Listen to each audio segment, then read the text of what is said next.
بسم اللہ الرحمن الرحیم۔ اللہم کن لے ولیک الحجت ابن الحسن صلواتک علیہ وعلی آبائہ فی ہذہ الساعۃ وفی کل ساعۃ ولیا وحافظا وقائدا وناصرا ودلیلا وعینا حتی تسکنہ ارضک طوعا وتمتعہ فیہا طویلا برحمتک یا ارحم الراحمین۔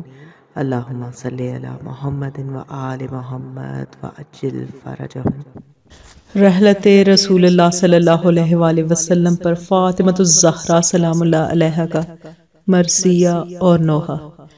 علامہ مجلسی علیہ الرحمہ فرماتے ہیں کہ مجھ کو وفات فاطمۃ الزہرا سلام اللہ علیہا کے متعلق بعض کتابوں میں ایک روایت ملی ہے، چاہتا ہوں کہ اسے میں بھی پیش کر دوں۔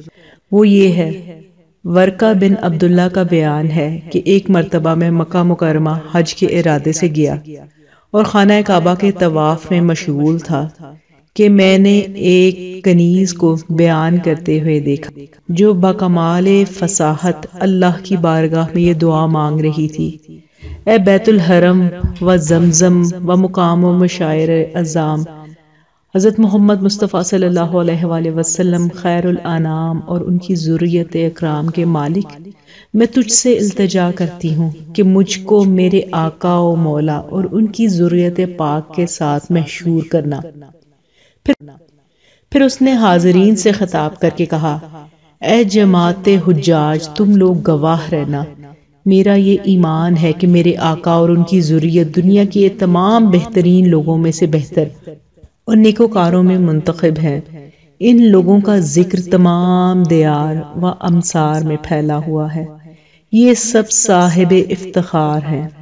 ورقہ بن عبداللہ کا بیان ہے کہ میں نے اس سے کہا: اے کنیز، میرا خیال ہے تو اہل بیت رسول اللہ صلی اللہ علیہ وآلہ وسلم کی دوست دار ہے۔ اس نے کہا: جی ہاں۔ میں نے پوچھا: تو کون ہے اور تیرے آقا کون ہے؟ اس نے جواب دیا: میرا نام فضہ ہے اور میں جناب فاطمۃ الزہرا سلام اللہ علیہا بنت حضرت محمد صلی اللہ علیہ وآلہ وسلم کی کنیز ہوں۔ اللہ تعالیٰ ان پر اور ان کے پدر بزرگوار پر اور ان کے شوہر پر اور ان کے فرزندوں پر اپنی رحمت نازل فرمائے۔ میں نے کہا: مرحبا، بہت اچھا ہوا، تجھ سے ملاقات ہو گئی۔ میں تجھ سے ملنے اور گفتگو کرنے کا بے حد اشتیاق رکھتا تھا، اب یہ چاہتا ہوں کہ تجھ سے چند باتیں مزید دریافت کروں، لہٰذا طواف سے فارغ ہو تو طعام فروشوں کے بازار میں میرا انتظار کرنا، میں بھی طواف سے فارغ ہو کر وہیں پہنچتا ہوں۔ الغرض جب میں طواف سے فارغ ہوا اور اپنے گھر جانے لگا تو طعام فروشوں کے بازار میں سے گزر ہوا۔ میں نے فضہ کو دیکھا کہ وہ لوگوں سے بالکل الگ ایک جانب بیٹھی ہوئی ہیں۔ میں ان کے پاس گیا اور کچھ رقم پیش کی کہ جو ہدیہ تھا، صدقہ نہ تھا۔ پھر میں نے ان سے کہا کہ وہ اپنی شہزادی فاطمۃ الزہرا سلام اللہ علیہا کی وفات کے حالات بیان کریں اور یہ بھی بتائیں کہ حضور صلی اللہ علیہ وآلہ وسلم کی وفات کے بعد ان پر کیا گزری۔ یہ سن فضہ کی آنکھوں میں آنسو آ گئے اور وہ زار و قطار رونے لگی، کہنے لگی: اے ورقہ، تو نے ان چنگاریوں کو بھڑکا دیا ہے جو میں نے دل میں چھپا رکھی تھی۔ خیر، اب تم نے پوچھا ہے تو بیان کرتی ہوں، سنو۔ جب رسول اللہ صلی اللہ علیہ وآلہ وسلم نے وفات فرمائی تو مدینہ میں کوئی چھوٹا یا بڑا شخص ایسا نہ تھا جو غم سے نڈھال نہ ہوا ہو۔ اعزاء و اقربا اور اصحاب سب ہی نے آپ صلی اللہ علیہ وآلہ وسلم کی وفات پر گریہ کیا، سب آپ صلی اللہ علیہ وآلہ وسلم کے غم میں مبتلا ہوئے، مگر ان سب میں کسی کا غم جناب فاطمۃ الزہرا سلام اللہ علیہا سے زیادہ نہ تھا۔ ان کا غم روز بروز شدید تر ہوتا جاتا تھا۔ 7 روز تک آپ کی یہ حالت تھی کہ آپ گریہ و زاری کسی بھی وقت نہ روکتی تھی۔ دن بدن نالہ و شیون میں اضافہ ہوتا جاتا تھا۔ جب 8واں دن آیا تو آپ کا صبر کا پیمانہ چھلک اٹھا اور رات کے وقت آپ اپنے مکان کے نوحہ کرتی ہوئی برآمد ہوئیں اور آپ کی آواز جناب رسول اللہ صلی اللہ علیہ وآلہ وسلم سے بالکل مشابہ تھی۔ اس لیے لوگوں نے سمجھا کہ حضور صلی اللہ علیہ وآلہ وسلم اپنی قبر مبارک سے برآمد ہو گئے ہیں۔ ہر طرف سے مرد، عورتیں اور بچے اپنے گھروں سے باہر نکل آئے اور شہزادی کو اپنے حلقے میں لے لیا۔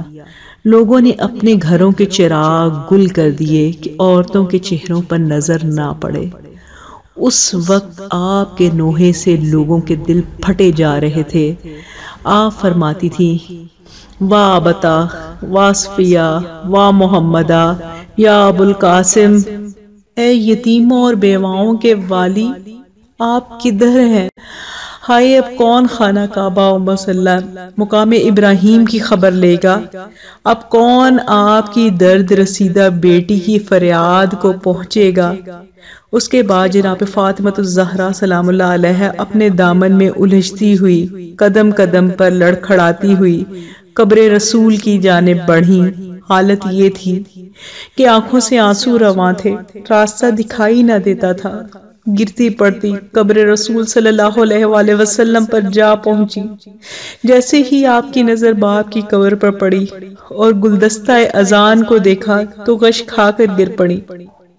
عورتوں میں ہلچل ہو گئی، کوئی دوڑ کر پانی لائی اور آپ کے سر و چہرے پر پانی چھڑکا۔ جب ہوش آیا تو یوں بین کرنے لگی، بابا میری قوت جواب دے گئی ہے، سکون ناپید ہو گیا ہے، دشمن برائی پر کمر بستہ ہے، دل میں غم کی آگ بھڑک رہی ہے۔ میں آپ کے بعد سرگشتہ و پریشان ہو گئی ہوں، میری آواز دب گئی ہے، میری کمر ٹوٹ گئی ہے، زندگی و تباہ و برباد ہو گئی ہے۔ بابا آپ کے بعد نہ کوئی میری تنہائی کا انیس ہے اور نہ کوئی میرے آنسوؤں کو پونچھنے والا ہے، نہ کوئی میری کمزوری اور ناطاقتی میں میرا معین ہے۔ بابا آپ کے بعد قرآن محکم کی آیات کا خاتمہ ہو گیا، جبرائیل و میکائیل نے آنا ترک کر دیا۔ بابا آپ کے بعد سب تدبیریں الٹی ہو گئیں اور مجھ پر ہر طرف سے دروازے بند کر دیے گئے۔ اب میں اس دنیا سے بیزار ہوں، جب تک میرے سینے میں سانس آتی جاتی رہے گی میں یوں ہی آپ پر روتی رہوں گی۔ نہ تو آپ سے ملاقات کا شوق کم ہوگا اور نہ ہی آپ کی جدائی کا غم کم ہوگا۔ پھر بآواز بلند پکارنے لگی، اے بابا آپ کی بلند پکارنے لگی، اے بابا آپ کی جدائی پر میرا رنج و غم ہر وقت تازہ ہے اور خدا کی قسم میرا کلیجہ غم سے پھٹا جاتا ہے۔ روز بروز میرے رنج و غم میں اضافہ ہوتا جاتا ہے، کم نہیں ہوتا۔ پھر فرمایا، بابا آپ کے مرنے سے دنیا تاریک ہو گئی، دنیا کے باغ پر خزاں آ گئی۔ اب میں مسلسل آپ کی جدائی میں نوحہ کرتی رہوں گی یہاں تک کہ آپ سے آ کر ملوں۔ بابا آپ جب سے مجھے چھوڑ کر گئے میرا صبر و سکون ختم ہو گیا۔ بابا آپ کے بعد بیواؤں اور مسکینوں کی کون خبر لینے والا ہے؟ آپ کے بعد قیامت تک اس امت کا کون والی و وارث ہے؟ بابا آپ کے بعد ہم بالکل ضعیف و کمزور ہو گئے۔ بابا آپ کے بعد لوگ ہم سے روگرداں ہو گئے، حالانکہ وہی لوگ آپ کی زندگی میں ہمارا بہت احترام کیے تھے۔ پھر آپ کی جدائی میں آنسو کیوں نہ رواں ہوں، آپ کے فراق میں حزن و ملال صدا کیوں نہ رہے، آپ کے بعد کیوں کر نیند آئے؟ آپ ہی تو دین کی بہار تھے، انبیاء کے نور تھے۔ اس مصیبت میں پہاڑ اپنی جگہ کیوں نہیں چھوڑ دیتے، سمندر کیوں خشک نہیں ہو جاتے، زمین کو زلزلے کیوں نہیں آتے؟ ہائے آپ کی جدائی مصیبت سے کیا کم ہے کہ لوگوں نے آپ کے بعد ہم پر مصیبتوں کے اور پہاڑ توڑ دیے۔